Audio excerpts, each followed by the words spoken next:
So I have Julie Sinnamon here. For our international attendees, Julie is CEO of Enterprise Ireland, which is a government agency responsible for the growth of Irish-owned businesses in global markets.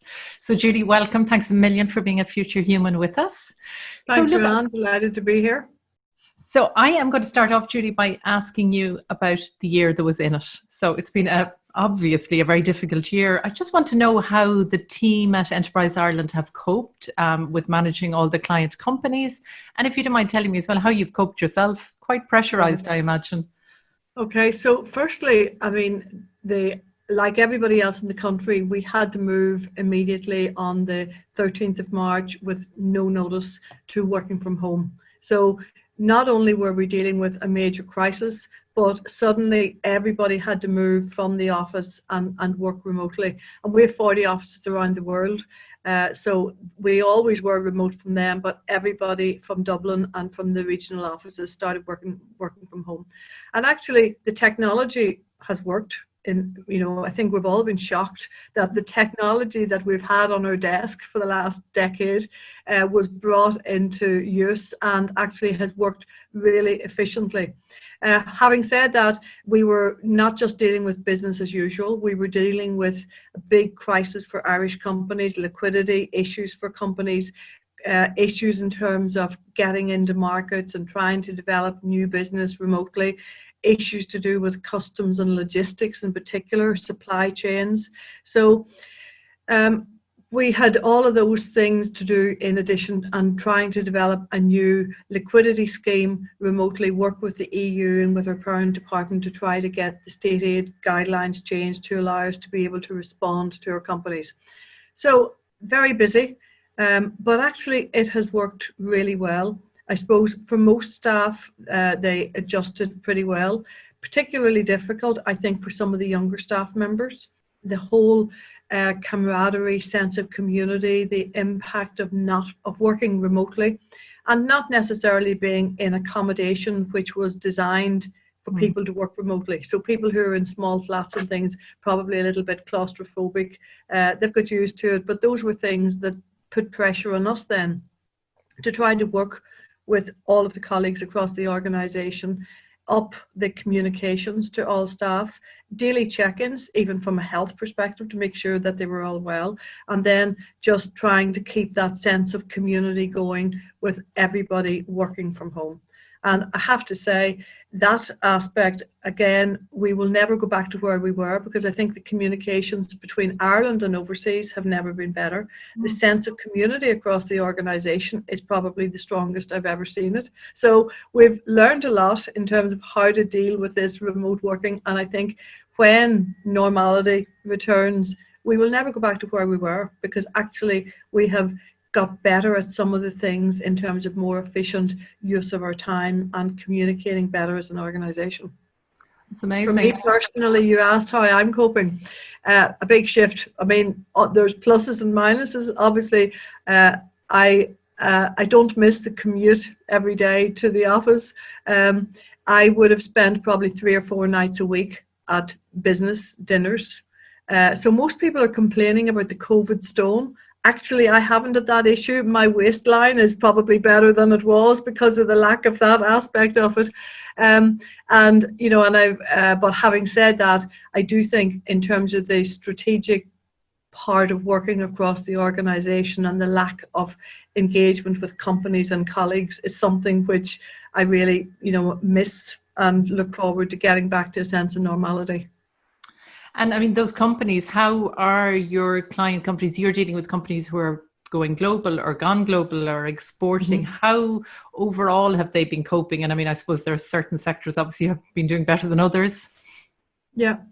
Well, I mean, again, a bit like ourselves, they all had to start working, even, if it was a manufacturing company, the office staff worked remotely, and it has opened the eyes of many really traditional companies to what is possible.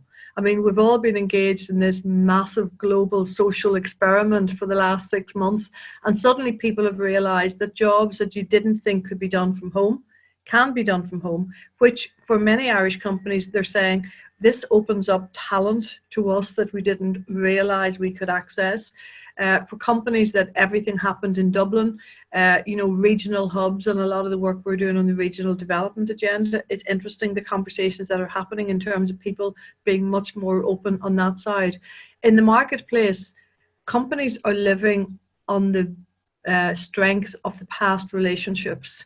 So there are deals being done, particularly for, say, new deals being done for people who have solutions in the context of COVID, be that work with products that support the virtual world, cybersecurity, to products in the COVID-19 related sectors.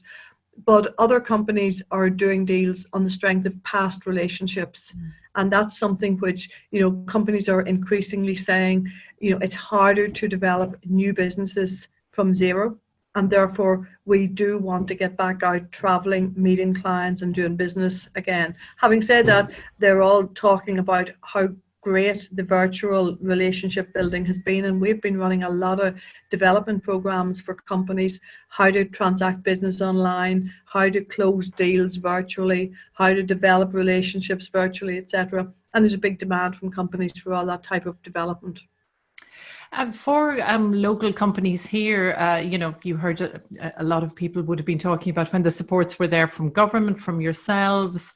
The wage subsidy scheme had kept so many companies going. I know a lot of people were complaining, hang on a sec, smaller companies are taking on too much debt. But then in the July stimulus, there was a grant element that was brought in. I suppose, I just want to ask you a little bit about what's available to companies here, Irish-based companies. And also, I suppose, is that funding still available, and can they apply now, and should they apply now? Okay. Well, firstly, yes, there is funding available, and yes, companies should apply now. There is a temporary aid framework which the EU gave us permission to be more generous in terms of being able to put money in towards the liquidity issues in the companies, which you would usually struggle to do from a state aid's perspective. But one of the bits of feedback that we were picking up quite a lot from companies was there was a reluctance to go for a debt only, and we were putting in the money by way of either repayable advances or preference shares or convertible loan or loan notes, etc. And companies didn't actually want to take that product as much as we might have thought that they should be taking it. So the July stimulus, and we had conversations with our parent department, and there was a change made that you can get up to 200,000, and that is at a 50% rate. So if you get 400,000 support, 200,000 of that is non-repayable money. And that has really driven demand. So there's substantial interest from companies now to apply. Many companies also have availed of the financial planning grant, and that has been absolutely brilliant, because putting together a plan that you can talk to your bank or your private equity company or your venture capitalist or Enterprise Ireland, whoever it might be, and really putting a robust plan. And companies, we have panels of financial consultants who can help you. However, you can use your own accountant to do the work as long as they're adequately qualified. So what we will do is approve it. It's 100% funding towards putting together that financial plan. And that has been fantastic. Then we have the demand, which is really soaring. So we've now introduced, we used to have an investment committee every 2 weeks. Now we've one every week. From next week, there'll be 3 every 2 weeks. So on the second Friday, we'll have an additional committee. And it's because the applications are coming in. And what we're trying to do is get the applications in, get them approved, and get the payment into companies as quickly as possible. So would your message be apply if you're a viable company? My message would be, first of all, there is a COVID response hub for anybody who's not sure, are they eligible, are they not eligible? And we have broadened it out from companies who are trading domestically, who are in the manufacturing side as well. So there is support available. Ring the hub. We will tell you whether it's us or somebody else that can provide that support to you. There are lots of different areas of support, and just if in doubt, contact the AI COVID Response Hub, and they'll be able to direct you. Amazing. And finally, are you optimistic for Ireland? And when are you finishing up at Enterprise Ireland? Because you had announced you were finishing up back in February, and then suddenly... That's right. My timing wasn't exactly perfect, and I have to say. So I announced in February that I was going to hand over, having worked in EI, IDA, and forward for, I think, as Harry Moore would have said, more years than I care to remember. So I think it was 38 at the last count, so a long time. And I decided in February. Then COVID hit Ireland. We went into lockdown in March, and I agreed at that stage with my board that I would defer the departure. And to be honest, it was just so busy, and it wasn't the right time to start searching and walking out and saying, okay, guys, over to you, I'm out of here. So however, this is going to go on for some considerable time, and over the coming weeks or month or so, I would say that would be reactivated and they'll start. And again, what I had said in February is I would stay until they have found a CEO and that there's an orderly transition, and that's still my intent. So it won't be this year, it'll be sometime, I suspect March onwards, but that's the sort of time frame I'm thinking about. Am I optimistic? I'm really optimistic. When I look at the companies that we are dealing with today, they are the strongest, most innovative group of companies that we've ever had. The confidence across the CEOs in terms of, so many more CEOs and founders have started companies. They may have sold out. They're back in again with all the experience of having done it before.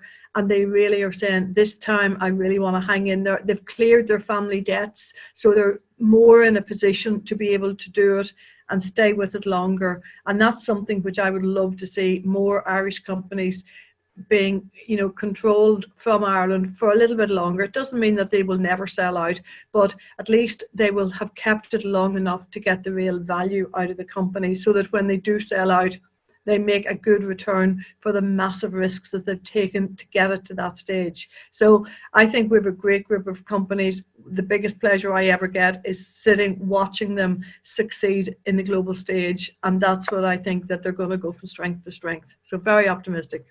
Well, that's a wonderful note to end on. Julie, thank you so much for taking the time, and the very best of luck in the next year and anything that you do beyond that when you eventually get away.